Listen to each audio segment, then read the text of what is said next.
नमस्कार, सगळ्यांचं स्वागत. मी आपल्या सर्वांचा मित्र प्राध्यापक DM हिरेमठ आणि हे आहे यूट्यूब चॅनल ज्याचं नाव आहे फिजिक्स सोपा.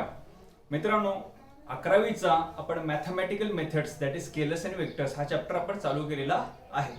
तर आता आपण त्या चॅप्टर मधला 5वं लेक्चर आज बघणार आहोत आणि ते आहे scalar product of two vectors. म्हणजे दोन वेक्टर्सचा स्केलर प्रोडक्ट काय प्रकार असतो. बिफोर दॅट आपण जो अगोदरचा जो पार्ट होता तो इथपर्यंत कसा आला ते थोडंसं आठवण्याचा प्रयत्न करूयात, म्हणजे इथून गाडी पुढे नेता येईल. ओके, सो दोन वेक्टर्सची ऍडिशन जी आहे किंवा त्याला आपण काय म्हणू शकतो, सम ऑफ टू वेक्टर्स असं म्हणत वाटतं. सम ऑफ टू वेक्टर्स, वेक्टर्स जे आहेत ते ऍड कशा पद्धतीने केले होते आठवते का? यावेळेस दोन सेम टाइपचे वेक्टर. सेम टाइपचं मीनिंग काय होतं बाळांनो? व्हेलॉसिटी असेल तर हा पण व्हेलॉसिटी, हा एक्सेलरेशन असेल तर हा पण एक्सेलरेशन, हा फोर्स असेल तर हा पण फोर्स. ओके, यांची ऍडिशन केली जाऊ शकत होती. Direction same, type same, addition केली जाऊ शकत होती सम. जर समजा डायरेक्शन सेम नसेल तर दोन प्रकारचे लॉज लावता येऊ शकत होते. मग ते डिपेंड कशावरती होते की वेक्टर्स कशा पद्धतीने अरेंज आहेत. समजा दोन वेक्टर्स अशा पद्धतीने अरेंज आहेत तर इथं तिसरा वेक्टर काढला जाऊ शकत होता ऍडिशन करून, पण हे ट्रायंगल लॉच्या अकॉर्डिंगली होत होतं. इथं हे जर समजा दोन वेक्टर्स असतील, या दोन्हीचा रिझल्टंट जो आहे तो पॅरलोग्राम लॉच्या पद्धतीने काढला जात होता.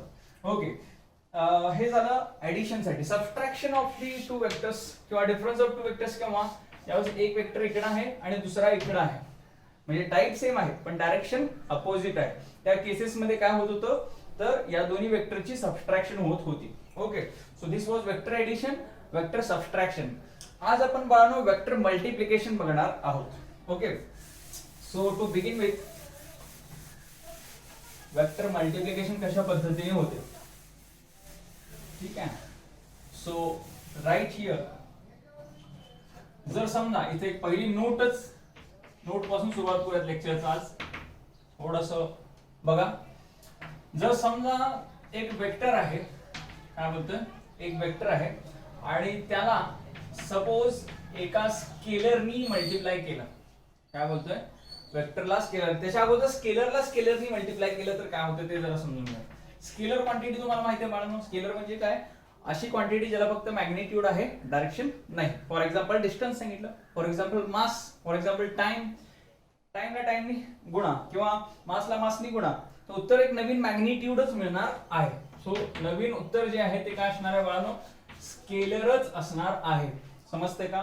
नेक्स्ट, समजा एखाद्या स्केलरला वेक्टरनी गुणलं. काय बोलतो कळतंय का बघा, एका स्केलरला किंवा एखाद्या मॅग्निट्यूडला फक्त कशाने गुणलं आपण, वेक्टरनी, तर याचं उत्तर सुद्धा बाळांनो काय येतं, वेक्टर येतं. लक्षात घ्या, स्केलरला वेक्टरनी गुणलं. नेक्स्ट, समजा एखाद्या वेक्टरला स्केलरनी गुणलं, याच्या उलट केलं तर वेक्टरला स्केलरनी गुणलं तरी सुद्धा उत्तर बाळांनो वेक्टरच येतं. ठीक आहे. आता सगळ्यात शेवटचं दॅट इज, समजा एखाद्या वेक्टर क्वांटिटीला वेक्टरनी गुणलं तर आपल्याला असं वाटेल की याचं उत्तर जे आहे ते वेक्टरच यायला पाहिजे. परत एकदा आपल्याला असं वाटेल की याचं उत्तर वेक्टरच यायला पाहिजे, पण असं घडताना दिसत नाही बाळांनो. काय घडतं तर वेक्टर गुणिले वेक्टर याचं उत्तर कधी कधी स्केलर येतं आणि कधी कधी वेक्टर येतं. ठीक आहे. तर ज्या वेळेस दोन वेक्टरचा गुणाकार करून स्केलर उत्तर येणार आहे त्या मल्टिप्लिकेशनला स्केलर मल्टिप्लिकेशन असं म्हणायचं. Scalar multiplication of two vectors किंवा त्याला स्केलर प्रोडक्ट असं म्हटलं जातं. ज्यावेळेस दोन वेक्टरचा गुणाकार केला आणि येणार उत्तर वेक्टर आलं तर त्याला आपण वेक्टर प्रोडक्ट असं म्हणतो. तुम्हाला असं वाटेल की असं कसं घडणं शक्य आहे. आता मी तुम्हाला दोन उदाहरणं सांगतो जागच्या जागी. समजा दोन वेक्टर्स आहेत. सपोज फोर्स हा वेक्टर आहे, तुम्हाला माहिती आहे. त्याला सपोज तुम्ही डिस्प्लेसमेंटनी गुणलं. डिस्प्लेसमेंट सुद्धा काय वेक्टर आहे, समजते का? फोर्स इंटू डिस्प्लेसमेंट काय मिळते बाळांनो, वर्क. वर्क ही स्केलर क्वांटिटी आहे. समजते का? समजा दुसरं एखादं उदाहरण घ्या. समजा फोर्सला मोमेंट आर नी गुणलं. काय बोलतोय तर ह्या केस मध्ये उत्तर जे आहे ते टॉर्क येतं. काय येतं बाळांनो, टॉर्क. आणि टॉर्क ही एक वेक्टर क्वांटिटी आहे. म्हणजे दोन वेक्टरचा गुणाकार केल्यानंतर स्केलर पण मिळू शकतो, दोन वेक्टरचा गुणाकार केल्यानंतर आणखी एक वेक्टर पण मिळू शकतो. समजते का बघा बाळांनो. सो ह्या सगळ्या गोष्टी जरासं समजून घेणं गरजेचं आहे की आपल्याला येणारं उत्तर जे आहे काय आहे त्याच्यावरती बेस्ड ह्या मल्टिप्लिकेशनला नाव द्यायचं आहे. पुन्हा एकदा तुम्हाला आठवतंय का बघा, स्केलर जर उत्तर येत असेल तर त्या प्रोडक्टला आपण स्केलर मल्टिप्लिकेशन किंवा स्केलर प्रोडक्ट असं म्हणायचं. येणारं उत्तर जर वेक्टर असेल तर या वेक्टरच्या गुणाकाराला वेक्टर मल्टिप्लिकेशन असं म्हणायचं. Okay, so let us begin. बिना थांबवता आज आपण पहिला टाइप बघणार आहे मल्टिप्लिकेशनचा, that is scalar product of two vectors. दोन वेक्टर्सचा स्केलर प्रोडक्ट कशा पद्धतीने केला जाऊ शकतो, जरासं शांत चित्ताने व्यवस्थित बघा आता. ओके, समजा दोन वेक्टर्स आहेत ए बार आणि बी बार. आता या दोन्हीचं काय करायचं आहे, स्केलर प्रोडक्ट करायचा आहे. ठीक आहे, तर यांचं उत्तर जे आहे ते किती येतं बघा, पहिल्याचं मॅग्निट्यूड इनटू दुसऱ्याचं magnitude into cos of theta.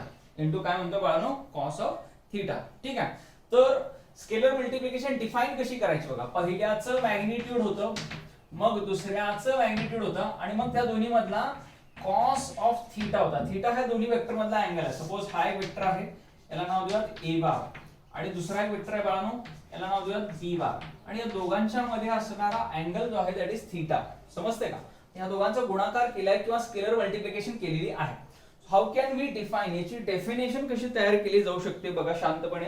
याची डेफिनेशन बघा मी तयार करून दाखवतो की इट इज किंवा scalar product can be defined as product of magnitude of two vectors. या दोन्ही दोन्ही वेक्टर क्वांटिटीचा मॅग्निट्यूडचा गुणाकार आहे, and cosine of angle between them. ठीक आहे, सो इथे लिहूयात scalar product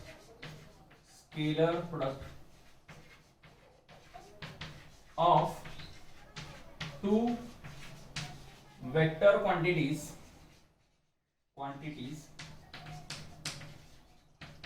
is defined as the product of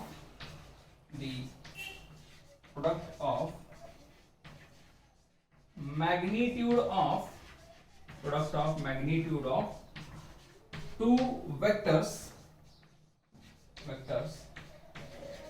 and cosine of angle between them.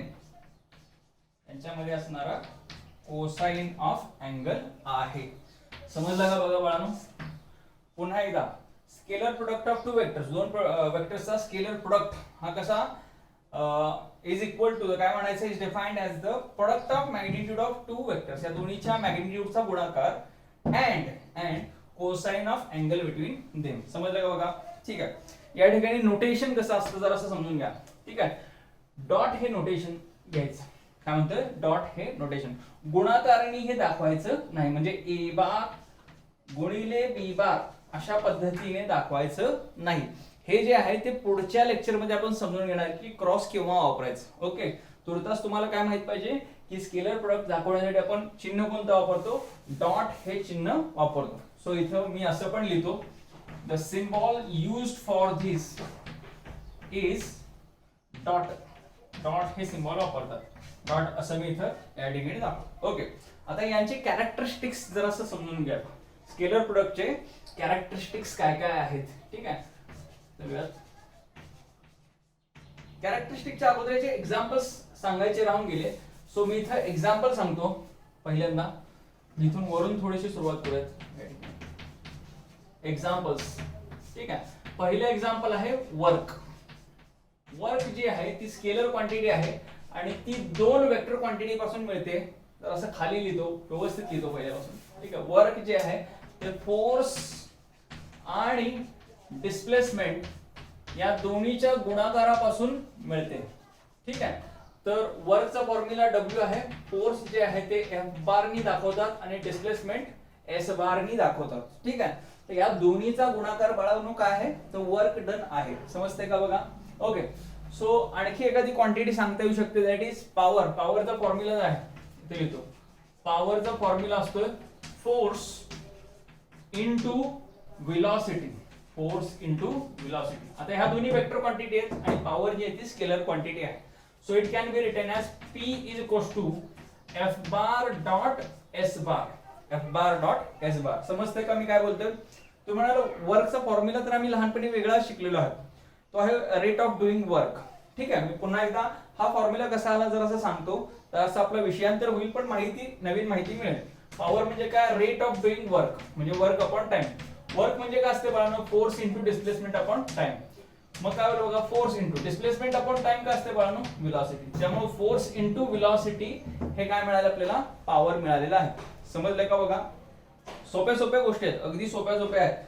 आतापर्यंत काय चाललंय आपलं बघा, की ज्यावेळेस दोन वेक्टर क्वांटिटीचा गुणाकार केला आणि आपल्याला येणारं उत्तर जर समजा स्केलर मिळालं तर त्याला आपण स्केलर प्रोडक्ट असं म्हणतोय. ठीक आहे, ओके. सो नेक्स्ट गोष्ट आपण जी बघायला लागलो होतो मगाशी, that was characteristics of a scalar product. इथून सुरुवात करूयात किंवा हा पुसून घेतो स्टार्ट टू एंड, व्यवस्थित सगळे कॅरेक्टरिस्टिक्स येतील. बघा हे सगळं लिहिलंय का? I am going to rub this board. ठीक आहे, लिहून घेतले का बघा सगळ्यांनी? ठीक आहे, okay. So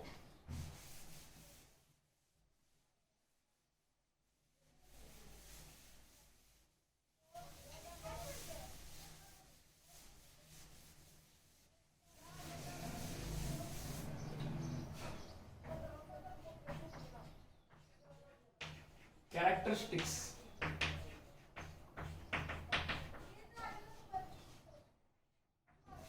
of scalar product. Scalar product. Scalar प्रोडक्टचे भाग आपल्याला बघायचे आहेत कॅरेक्टरिस्टिक्स. ठीक आहे, पहिल्या कॅरेक्टरिस्टिक्स जरा समजून घ्या. बघा लक्ष द्या इकडं. तर पहिला वेक्टर हा सपोज कोण आहे? P बार आहे. आणि दुसरा वेक्टर हा कोण आहे बाळांनो? इथे पण दाखव, हा आहे Q बार. समजते का? आता याच्या एंड पासून इकडे काय करत बाळांनो? एक परपेंडिक्युलर ड्रॉ करत. काय केलं? परपेंडिक्युलर ड्रॉ केलं. ठीक आहे, या दोघांच्या मध्ये असणारा अँगल सपोज थीटा असेल. ठीक आहे, आता इकडून सुद्धा एक परपेंडिक्युलर ड्रॉ केलं जाऊ शकते बाळांनो. बघा असं एक इकडे काय करत? परपेंडिक्युलर ड्रॉ करत. ठीक आहे, तर हे परपेंडिक्युलर ड्रॉ केलेलं आहे. ओके, तर हे P बार झालं, हे Q बार झालं. ठीक आहे, आता हा जो इकडे ड्रॉ केलेला परपेंडिक्युलर आहे तो विचारात घेतला तर काय मिळतं बघा तुम्हाला? इथे एक राईट अँगल ट्रायंगल मिळतोय. हायपोटेन्यूज तुमचा कोण आहे? P. आणि बेस त्याचा कोण आहे? सपोज इथून इथे ड्रॉ केलेला याला M असं म्हणूयात, याला N असं म्हणूयात. आणि हा पॉइंट याला काहीतरी O नाव दिलं. ON हा ह्या ट्रायंगलचा बेस आहे. दिसतोय का बघा? ON हा ह्या ट्रायंगलचा बेस आहे. समजतंय? Okay. So base can be written in terms of hypotenuse. कसा लिहिला जाऊ शकतो बघा? कसा लिहिला जाऊ शकतो? तर हा हायपोटेन्यूज किती आहे? P बार. म्हणजे हा येणार आहे P cos ऑफ थीटा. समजतंय का बघा? ओके. सेम तसंच ह्या ट्रायंगल मध्ये OMQ मध्ये ठीक आहे, हा बेस आहे आणि हा हायपोटेन्यूज आहे. ऐका, बेस जो आहे, बेस बाळानो, तो हायपोटेन्यूजच्या टर्म्स मध्ये कसा लिहिला जाऊ शकतो? तर हायपोटेन्यूज किती आहे बाळा तुमचा? तर Q बार आहे. समजतंय? Q बार म्हणजे हा असणार आहे Q cos ऑफ थीटा. समजतंय का बघा?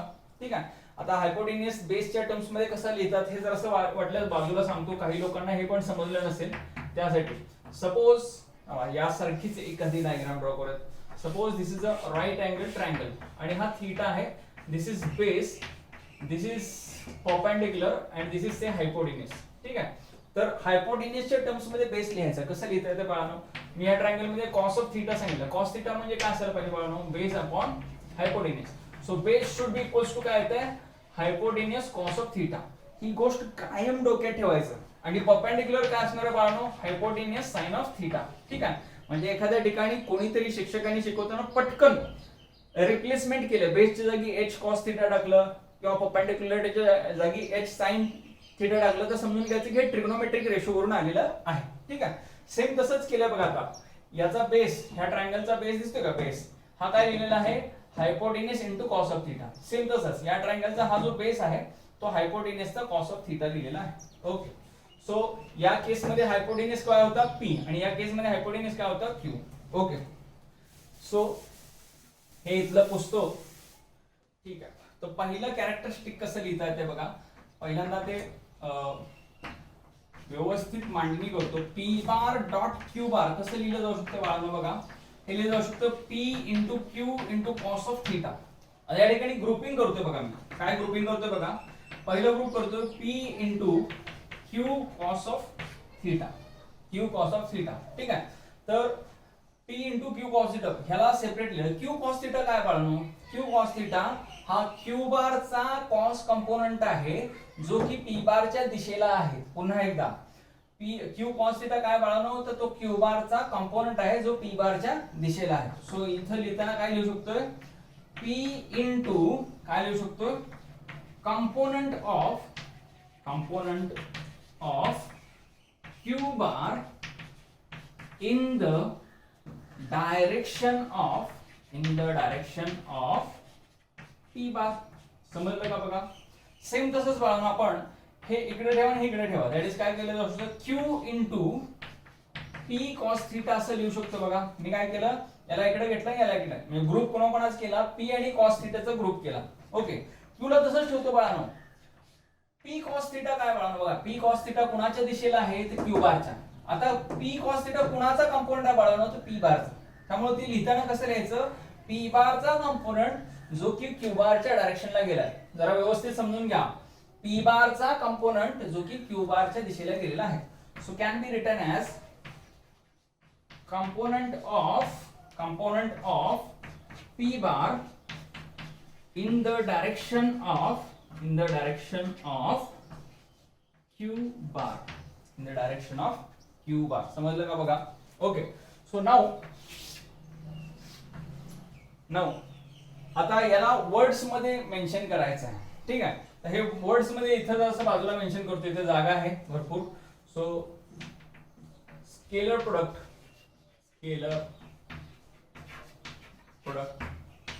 of two vectors is product of, बघा इथं प्रोडक्ट ऑफ पहिल्याचा मॅग्निट्यूड गुणिले दुसऱ्याचा कंपोनंट पहिल्याच्या डायरेक्शन मध्ये असलेला. ओके, सो कसं लिहायचं. Scalar product of magnitude of first vector and component कोणता बाळांनो तर कोसाइन कंपोनंट आहे. सो इथे लिहूया तसं cos component of second in the direction of first vector. ठीक आहे, सो हे पुन्हा एकदा वेगळ्या पद्धतीने डिफाइन केलं बघा आपण. कशाला तर वेक्टर प्रोडक्टला. बघा, पहिला वेक्टर गुणिले दुसऱ्याचा कॉस कंपोनंट जो की पहिल्याच्या डायरेक्शन मध्ये आहे. म्हणजे काय केलं की P चं मॅग्निट्यूड घेतलं आणि Q चा कंपोनंट घेतला Q कॉस थिटा आहे का नाही, जो कोणाच्या डायरेक्शन मध्ये होता बाळांनो P च्या. त्याच्या उलट सुद्धा केलं जाऊ शकतं. म्हणजे Q ला तुम्ही पहिला वेक्टर मानलं तर Q चं मॅग्निट्यूड घेतलं आणि Q चा कंपोनंट P चा कंपोनंट होता जो की Q च्या डायरेक्शन मध्ये होता. समजलं का बघा. सो खूप साऱ्या गोष्टी थोड्याशा फिरून सांगितल्या आहेत, पण ह्या गोष्टी समजून घेतल्या तर काय जास्त जड वाटत नाहीत. ठीक आहे, आणि ते काय पाठ करायची काय गरज नाही. ठीक आहे, ज्यावेळेस एक्झाम्स असतील थेरी वगैरे ते तात्पुरतं तेवढं पाठ करायचं. ठीक आहे, सो गोष्टी काय काय बघा कळाल्या का बघा. एक सगळ्यात महत्त्वाची गोष्ट दॅट इज काय कळालं की P bar dot Q bar हे PQ कॉस थिटा असते. हे कायमस्वरूपी डोक्यात राहू दे. डॉट म्हणले की कॉस म्हणायचं. Cos, I am not saying cross, I am saying cos. Okay, so दुसरं कॅरेक्टरिस्टिक बघूयात आपण बाळांनो. इथं से 2 नंबरचं हे लिहिलंय का बघा सगळ्यांनी. ठीक आहे, मी शिकवताना लिहित चला सगळ्यांनी. ठीक आहे, तर वेक्टर प्रोडक्ट जे आहे सॉरी स्केलर प्रोडक्ट जो आहे ते लिहूयात. स्केलर प्रोडक्ट फॉलोज म्हणा किंवा obeys commutative law. Commutative law.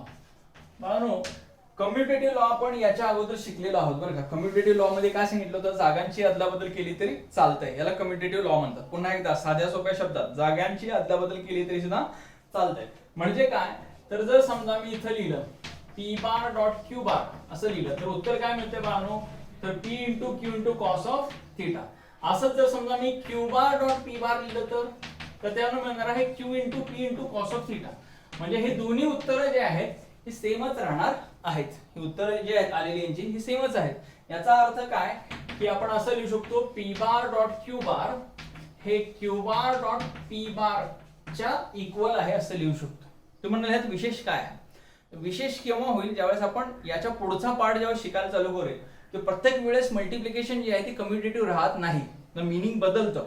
तर का केव्हा बदलतं काय हे पुढच्या लेक्चर मध्ये आपण शिकणार आहोतच. ओके, सो स्केलर प्रोडक्ट तात्पुरतं काय तुम्हाला माहिती आहे की तो कम्युटेटिव्ह लॉ फॉलो करतोय. ओके, 3 नंबर बघा.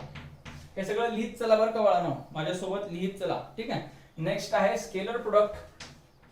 स्केलर प्रोडक्ट obeys किंवा follows obeys distributive law. Distributive law तो फॉलो करतो. आता डिस्ट्रीब्युटिव्ह म्हणजे काय प्रकार बघा. सपोज 3 वेक्टर घेतले तुम्ही, a बार, b बार आणि c बार. पण a चा डॉट प्रोडक्ट घेतलाय आपण b प्लस c च्या ऍडिशन सोबत, म्हणजे b प्लस c ची ऍडिशन केली आणि त्याचा डॉट घेतलाय याच्या सोबत. आता काय करूयात बाळ, आत हा मल्टिप्लाय करूयात. So that becomes a bar dot b bar plus यानी याच्या सोबत डॉट करूयात. दॅट इज काय होणार आहे, a बार डॉट c बार. हे त्याचं उत्तर मिळू शकतं. समजतं का बघा. ठीक आहे, डिस्ट्रीब्युटिव्ह लॉ ऑफ मल्टिप्लिकेशन म्हटलं तरी सुद्धा चालू शकते.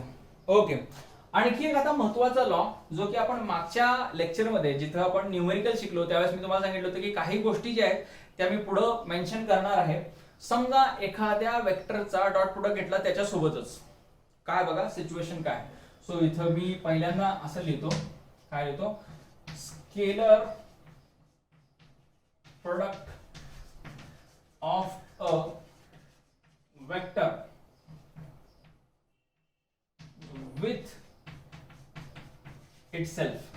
म्हणजे स्केलर प्रोडक्ट एका वेक्टरचा त्याच्या सोबतच घ्यायचा आहे. ठीक आहे, आणखी गोष्ट सांगायचं राहून गेली बाळा, स्केलर प्रोडक्टला डॉट प्रोडक्ट असं पण म्हणतात बरं का. ह्याला दुसरं एक नाव आहे ते आहे डॉट प्रोडक्ट. हे नाव सुद्धा लक्षात ठेवा, हे नाव सुद्धा खूप वेळा मेन्शन केलं जातं न्यूमेरिकल्स मध्ये किंवा डेरिव्हेशन्स मध्ये. डॉट प्रोडक्ट, डॉट प्रोडक्ट म्हणजे स्केलर प्रोडक्ट, म्हणजे तुमचं उत्तर स्केलर येणार आहे. ठीक आहे, so scalar product of a vector with itself, त्याच्या सोबतच डॉट घ्यायचा. सपोज एक वेक्टर आहे a बार, आता त्याच्या सोबत दुसरा वेक्टर न घेता तोच वेक्टर घ्यायचा, a बार सोबत aच घ्यायचा. सो दॅट बिकम्स, याचं मिनिंग काय होतं बघा, इंटरेस्टिंग आहे बरं का. याचं मिनिंग काय होतं, a चं मॅग्निट्यूड गुणिले a चं मॅग्निट्यूड गुणिले कॉस ऑफ अँगल. आता जरा विचार करा, एक वेक्टर आहे a बार, ठीक आहे, तर दुसरा एक वेक्टर आहे तो पण a बारच आहे बाळांनो. तर दोन्ही वेक्टर सेम केव्हा असतील, ज्यावेळेस ते दोन्ही एकमेकांना पॅरलल असतील. ठीक आहे, ह्या दोघांच्या मध्ये अँगल किती आहे बाळांनो, 0. दोन पॅरलल गोष्टी असतील त्यांच्यातला अँगल किती असतो, 0. म्हणजे इथं कॉस ऑफ किती घ्यायला पाहिजे मी, 0. समजते का, म्हणजे थीटाची किंमत किती असते बाळांनो, 0. ज्यावेळेस एखाद्या वेक्टरचा त्यासोबतच गुणाकार करणार आहे थीटाची किंमत किती, 0. आणि कॉस 0 किती असते बाळांनो, कॉस 0 असते 1. So that becomes a into a into 1. So उत्तर काय मिळालं बाळांनो, a चा स्क्वेअर. उत्तर काय मिळालं, a चा स्क्वेअर. पुन्हा एकदा व्यवस्थित समजून घ्या की scalar product of a vector with itself काय मिळतोय, तर त्या वेक्टरच्या मॅग्निट्यूडचा स्क्वेअर आहे, a चा स्क्वेअर आहे, मॅग्निट्यूडचा स्क्वेअर. ठीक आहे, तुम्ही जर कदाचित पाठीमागचे प्रॉब्लेम जर पुन्हा एकदा व्हिडिओ जर पाहिले तर तुमच्या लक्षात येऊन जाईल की मी त्या ठिकाणी एका ठिकाणी ब्रॅकेटचं एक्सपान्शन केलं होतं. पहिलाच प्रॉब्लेम होता कदाचित मागच्या लेक्चरचा, तर त्याच्यात तो ब्रॅकेट एक्सपान्शन करताना पहिल्या टर्मचा स्क्वेअर केलता, म्हणजे a चा a सोबतच मल्टिप्लिकेशन. स्क्वेअर म्हणजे काय असतं आहे की नाही. तर त्यावेळेस मी लिहिताना काय लिहिलं होतं की मॅग्निट्यूडचा स्क्वेअर. अल्टिमेटली केलं काय होतं मी, मॅग्निट्यूडचा स्क्वेअर. सो लक्षात ठेवायचं आहे की समजा आता b डॉट b घेतलं तर उत्तर काय मिळालं पाहिजे, b चा स्क्वेअर. ठीक आहे, सो ही गोष्ट अतिशय महत्वाची आहे. ओके, 4 नंबरची प्रॉपर्टी. तर मी वाटलं स्टार करून ठेवतो. हे असं येण्यापाठीमागचं कारण काय होतं की थिटा जो आहे तो 0 मिळालेला होता. ठीक आहे. आता जरासं आपण डॉट प्रोडक्ट ऑफ किंवा scalar product of rectangular vectors बघूयात. ठीक आहे.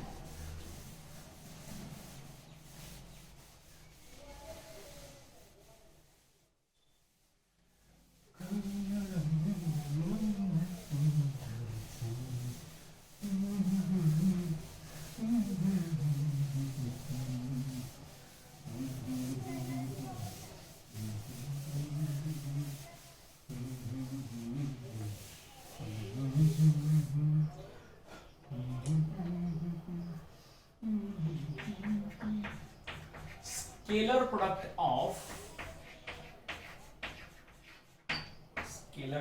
of rectangular vectors. ओके, मला सांगा रेक्टँग्युलर वेक्टर्स म्हणजे काय असतात, आठवते का? रेक्टँग्युलर वेक्टर्स आय, जे आणि के आठवत नसेल तर बघा, आठवण्याचा प्रयत्न करा.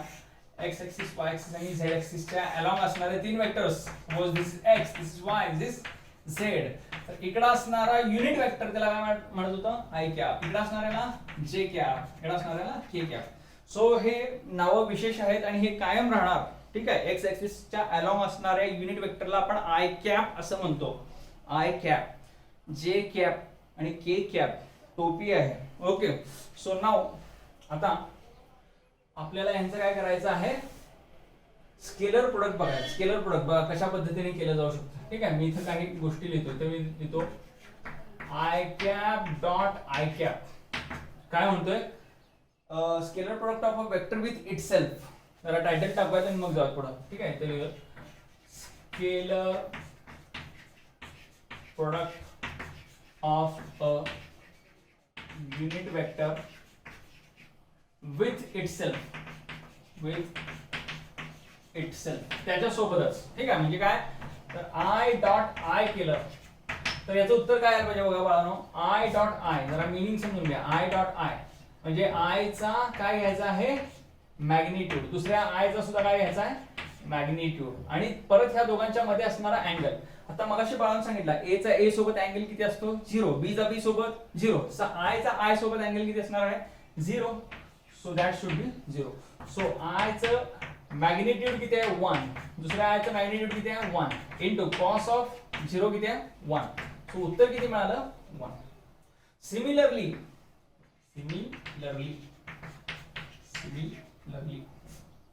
ओके. काय घेऊ शकतो बाळांनो? जे डॉट जे किती यायला पाहिजे बाळांनो? तर ते यायला पाहिजे 1. तसंच के डॉट के किती यायला पाहिजे बघा? That should be again 1. म्हणजे आय डॉट आय 1 आहे, जे डॉट जेड 1 आहे, के डॉट के 1 आहे. ठीक आहे. काय अडचण नाही. तर हे लिहून घ्या बरं का. ठीक आहे. इथं वाटल्यास थोडीशी जागा करतो मी आणि उरलेला पाडो का. इथे लिहा स्केलर प्रोडक्ट ऑफ किंवा डॉट प्रोडक्ट. स्केलर प्रोडक्टला डॉट प्रोडक्ट असं पण म्हणतात बरं का. Dot product of unit vector with another unit vector.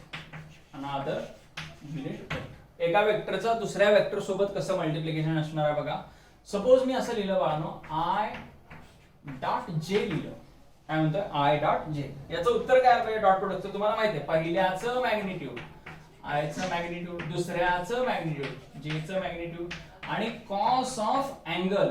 आता मला कोणीतरी अँगल सांगण्याचा प्रयत्न करा. तुम्हाला बघा आठवतोय का? आय आणि जे मधला डायग्राम तुमच्या समोर आहे. आय, जे आणि के हे तिघ एकमेकांना परपेंडिक्युलर आहेत. सो इथं काय येणार आहे? कॉस ऑफ 90 येणार. So that becomes 1 into 1 into cos 90 किती असते बाळांनो? 0. म्हणजे उत्तर काय मिळालं? 0. म्हणजे आय डॉट जे ही 0 मिळणार आहे, जे डॉट के हे सुद्धा 0 मिळणार आहे आणि के डॉट आय हे सुद्धा काय मिळणार आहे? 0.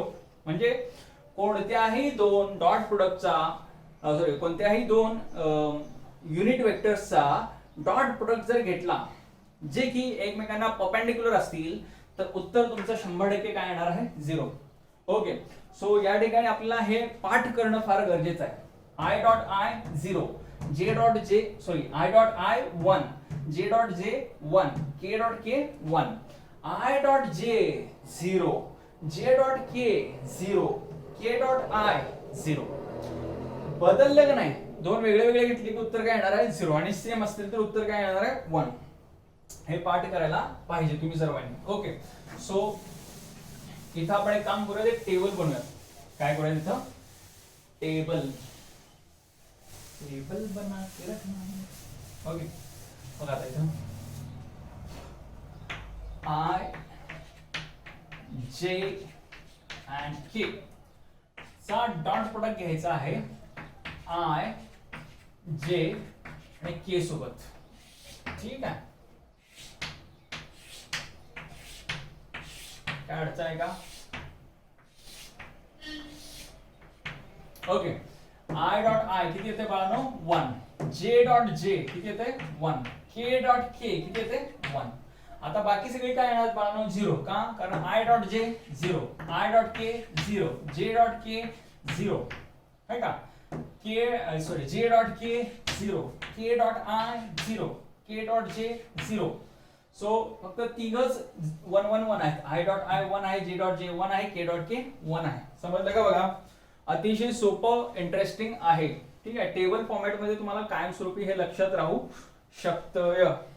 ठीक आहे, झालं का? बघा टेबल माझ्यासोबत लिहा सगळ्यांनी, सगळ्या गोष्टी सोबतच लिहायचं आणि शिकत पण राहायचं ते. कारण काय की नुसतं ऐकत राहिलात तर ते सगळं मिस आउट होऊन जाईल आणि त्याचा फायदा होणार नाही. आणि बऱ्याचदा अशी टेंडन्सी असते आपली स्टुडंट्सची की एकदा व्हिडिओ बघितले की पुन्हा ते बघायची इच्छा होत नाही. ठीक आहे, पण माझं तुम्हा सर्वांना पुन्हा पुन्हा हंबल रिक्वेस्ट आहे की तो व्हिडिओ जर समजला नसेल दोनदा बघा, जाऊ दे डेटा वाया. गाणी बघण्यामध्ये, कॉमेडी शोज बघण्यामध्ये किंवा आणखी कसलेही व्हिडिओ बघण्यामध्ये जो डेटा वाया जातोय त्यापेक्षा एज्युकेशनल बघण्यामध्ये जो गेलेला आहे त्याचा तुम्हाला प्रोडक्टिव्ह त्याचा रिझल्ट मिळणार आहे अल्टिमेटली. ठीक आहे, थोडंसं ज्ञान देतोय पण गरजेचं आहे. ओके, सो नेक्स्ट ते पुस्तक बरं का.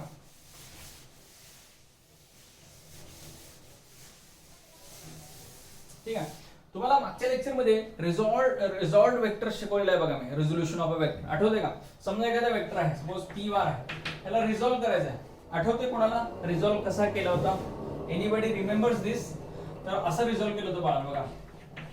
px i cap, py j cap आणि pz k कॅप. आठवतंय? समजा q बारला तुम्हाला रिझॉल्व्ह करायचा आहे तर कसा रिझॉल्व्ह करणार बघा. That is qx i cap, qy j cap आणि qz k कॅप. अशा पद्धतीने आपण रिझॉल्व्ह केलं होतं. आता समजा याचा आणि याचा डॉट प्रोडक्ट घ्यायचा आहे तर कसा तो घेतला जाऊ शकतो जरासं समजून घ्या. Okay, so next title scalar product of two resolved vectors. दोन रिझॉल्व्ड वेक्टर्सचा स्केलर प्रोडक्ट हा कशा पद्धतीने घेतला जाऊ शकतोय. ओके, ठीक आहे बाळांनो, काही अडचण नाही. सो लेट पहिला वेक्टर आपला काय आहे p बार. ठीक आहे, which is equals to काय लिहिलं होतं आता px i कॅप, पुढे बोला py j कॅप आणि पुढे pz k कॅप आहे का. and q bar is equals to सांगा रे qx i cap, qy j cap आणि qz k cap be the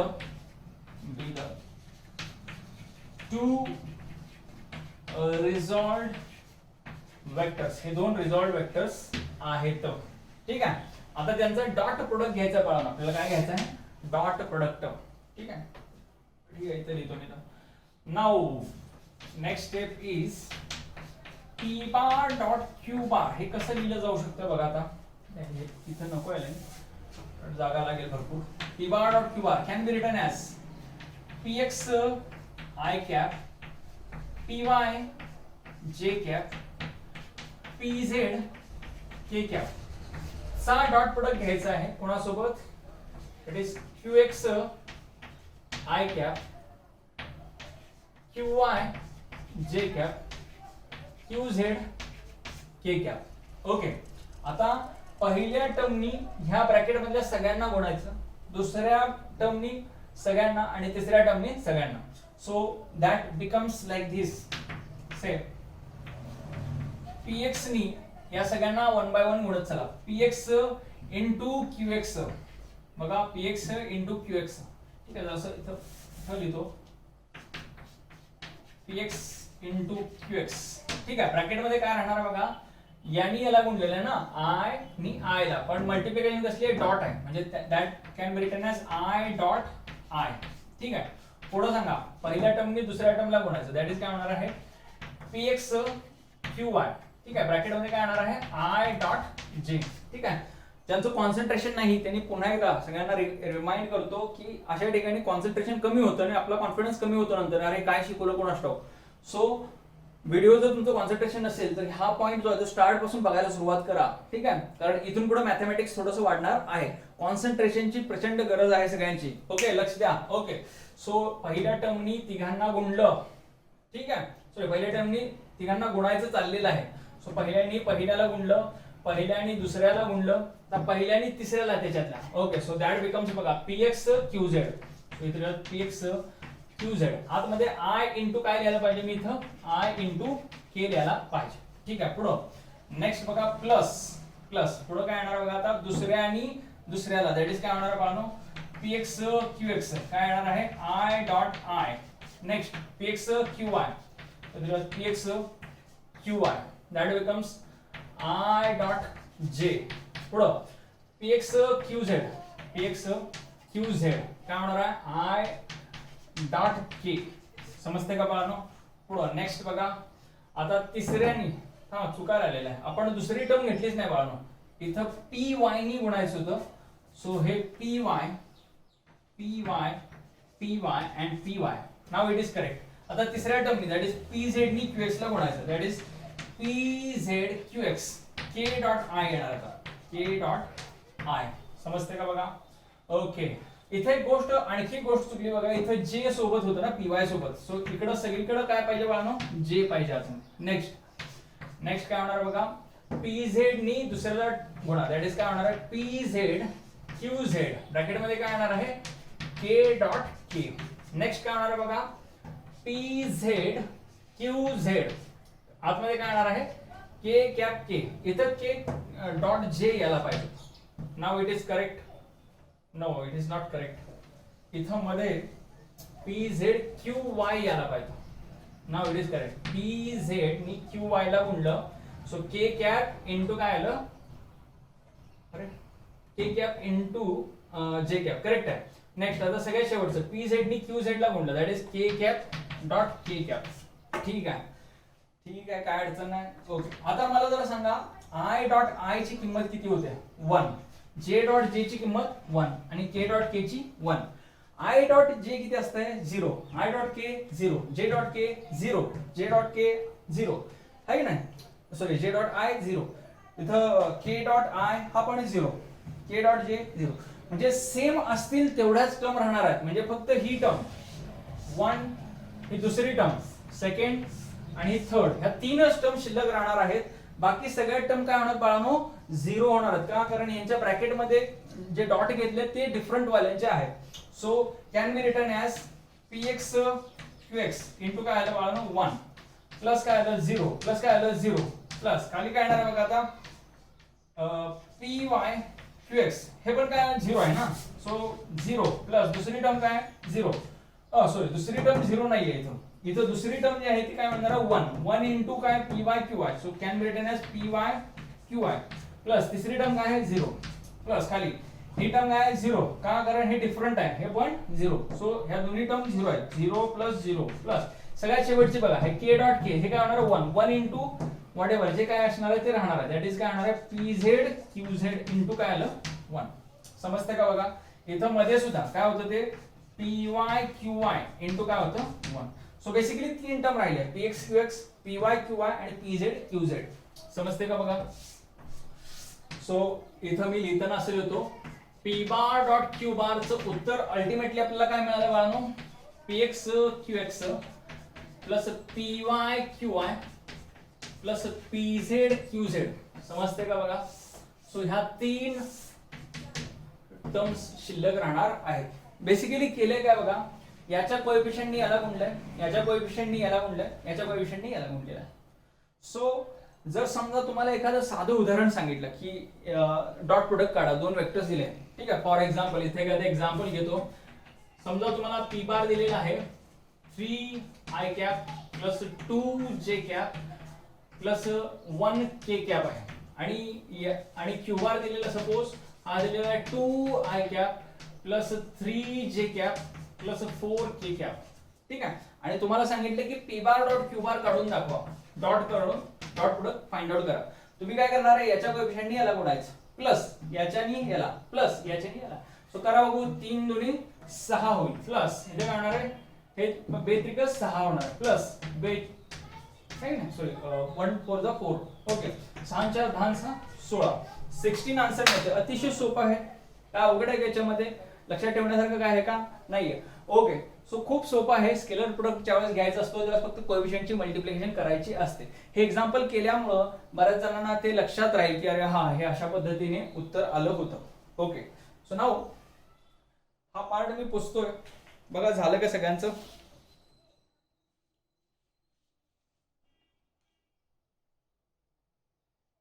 okay, will go for the examples now. पहिलं एक्झाम्पल बघायचं आपल्याला याच्यातलं, ते पुसतोय मी.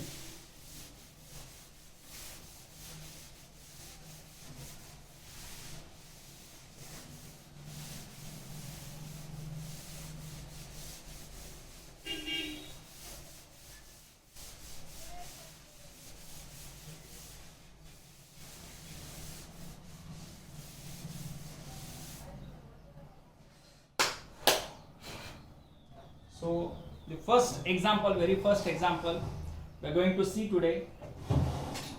माझ्यासोबत स्टेटमेंट लिहावर का सगळ्यांनी स्टेटमेंट लिहा. Okay, so example number 1.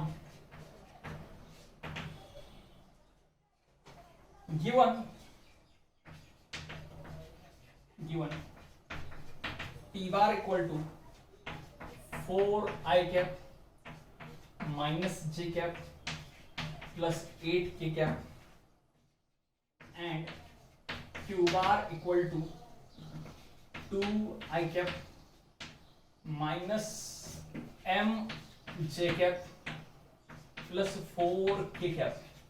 ठीक आहे बाळा. ओके, आपल्याला काय फाइंड आउट करायचं माहिती आहे का, फाइंड m. काय देतो, find m if p bar and q bar are in the same direction. in the same direction. ठीक आहे, तर सेम डायरेक्शन मध्ये असतील तर आपल्याला काय करायचं आहे, m ची किंमत फाइंड आउट करायची. लक्षात ठेवा, जेव्हा दोन वेक्टर्स लिहितो तेव्हा दोन वेक्टर्स सेम डायरेक्शन मध्ये असतील. सपोज हा p बार आहे आणि हा q बार आहे, तर या दोन्हीचे कोएफिशिएंट जे आहेत ते सेम रेशो मध्ये असतात. नवीन हिंट सांगितलं मी, काय सांगितलं, जेव्हा दोन वेक्टर्स सेम डायरेक्शन मध्ये असतात त्यांचे कोएफिशिएंट जे आहेत ते रेशो मध्ये असतात. तसं लिहूया तिथं, when two vectors are in the same direction then their coefficients are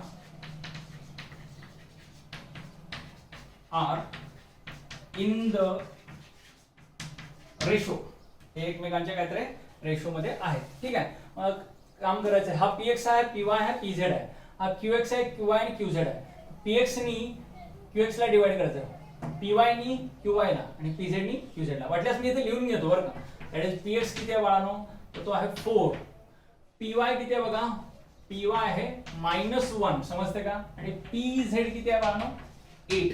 next बघा qx बाळांनो, qx किती आहे तर 2 आहे, qy किती आहे -m आहे, आणि qz किती आहे बाळांनो, तो आहे 4. ठीक आहे, आता रेशो दाखवायचा, therefore इथं काय लिहू शकतो, px divided by qx which equals to py divided by qy which equals to pz divided by qz. Okay, so px ला qx ने डिवाइड करा, so that becomes 4 divided by 2 which equals to इकडे काय येणार आहे बघा, -1 divided by -m. Next काय येणार आहे 8 divided by 4. ओके, सो हे मायनस मायनस कॅन्सल झालं, ठीक आहे. सो हे 2 दुनी 4 आणि 4. सो हे बेसिकली काय म्हणते 2 दोन्ही केस मध्ये मिळते, 2 इक्वल्स टू 1/m मिळते, ठीक आहे. हा रेशो हे इक्वॅलिटी आहे किंवा इक्वॅलिटी का. सो m ला इकडे पाठवा, सो m इक्वल्स टू काय म्हणणार आहे, हे 2 खाली जाईल, that is 1/, this is your answer. Okay, so पहिला क्वेश्चन समजला का बघा सगळ्यांना, पहिला क्वेश्चन समजला का बघा. दुसऱ्या क्वेश्चनला जाऊयात आपण आता. पुस्तक घ्या हा part. Okay, so I am going to rub this part.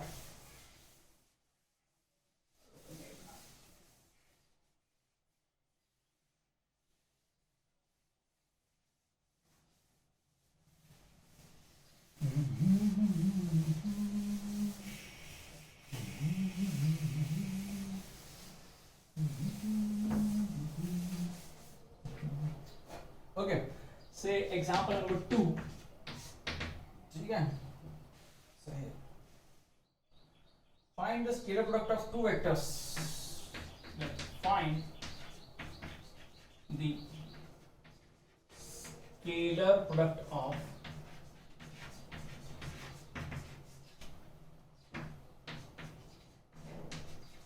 two vectors. पहला है that is v1 bar is equal to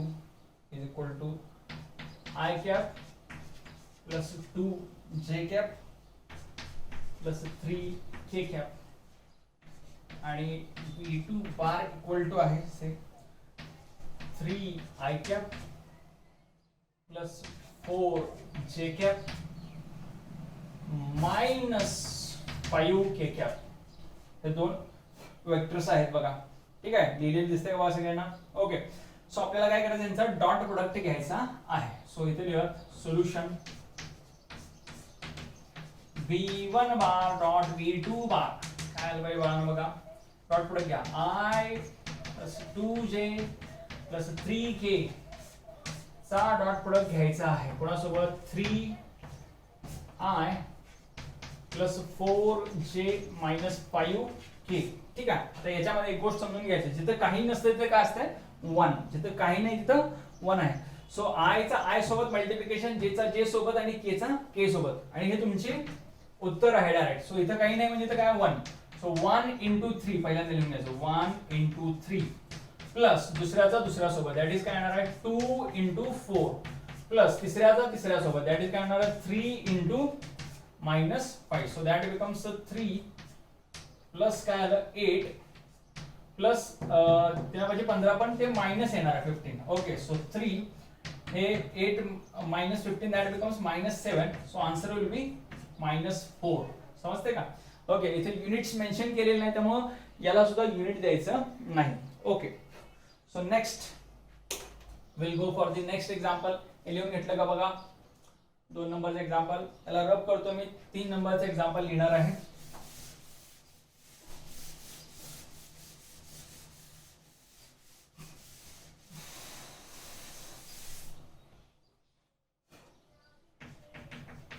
example number 3. ठीक है, a force F bar equal to 4 I cap plus 6 J cap plus 3 K cap acting on a particle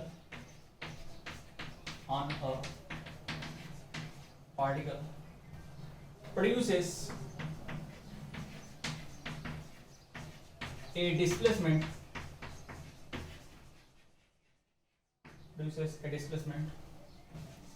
of S bar equal to 2 I cap plus 3 J cap plus 5 K cap, where F is in newton. याला वाटल्यास इथं पुसून पुढचा question वाढवायलाच नको. इथं Newton असं mention करूयात आणि इथं मीटर असं मेन्शन करूयात. ठीक आहे. फाइंड वर्क डन असं ते म्हणतात. ठीक आहे. काय फाइंड आउट करायचं बाळांनो? Find work done.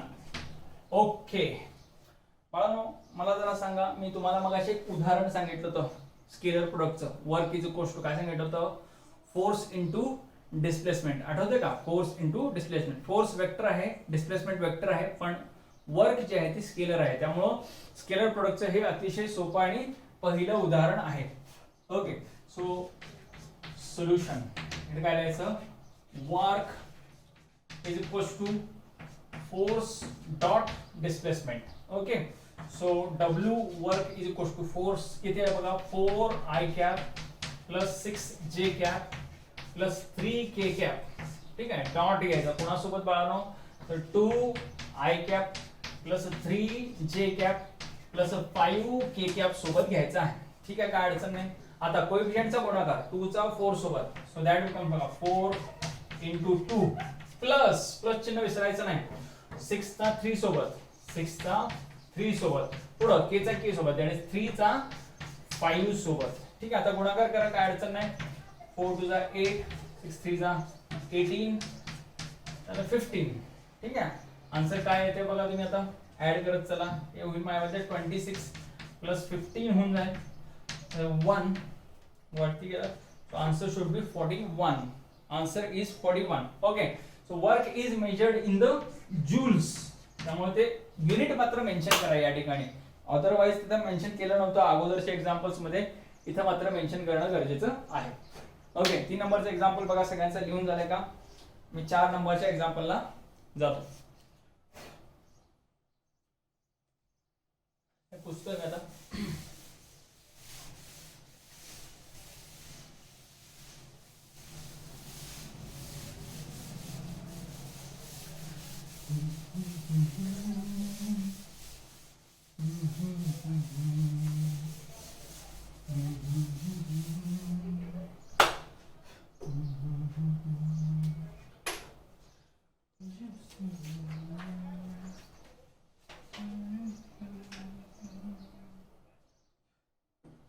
example number 4.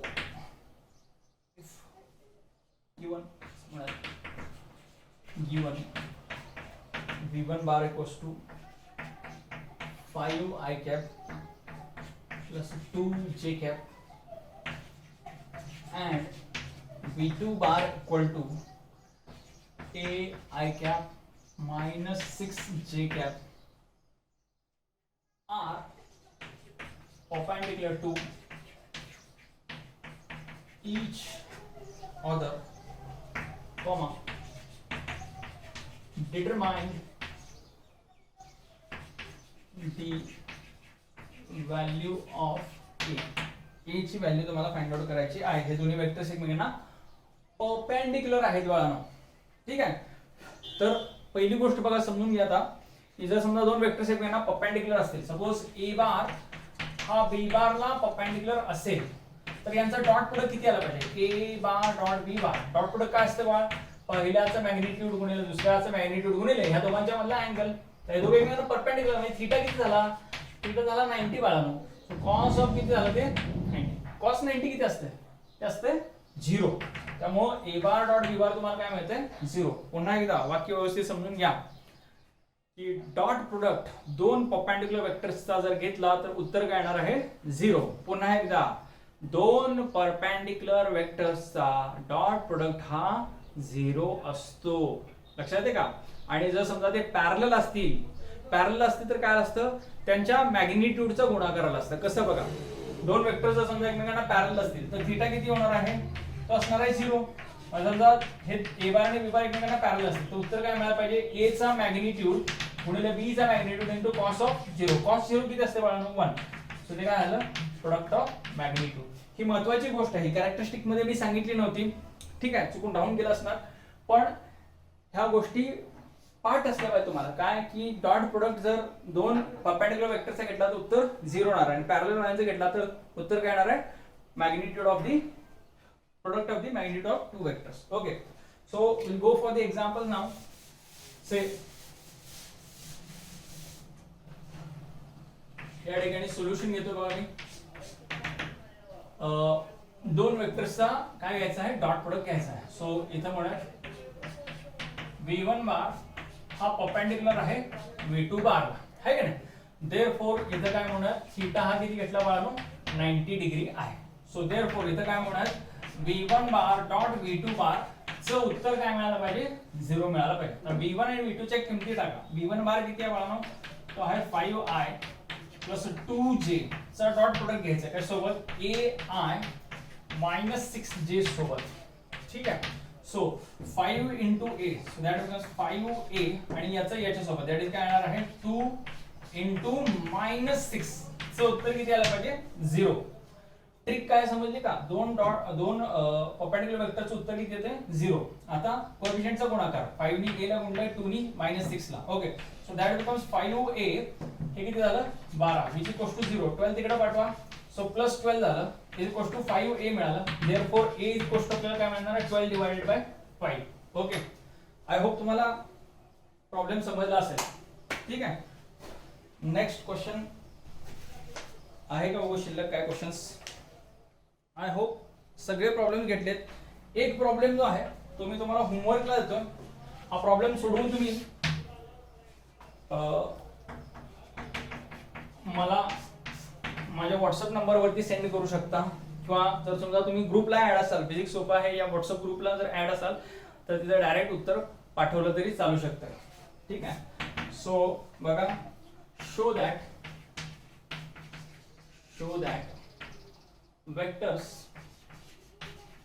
vectors a bar equal to 2i cap plus 3j cap plus 6k cap,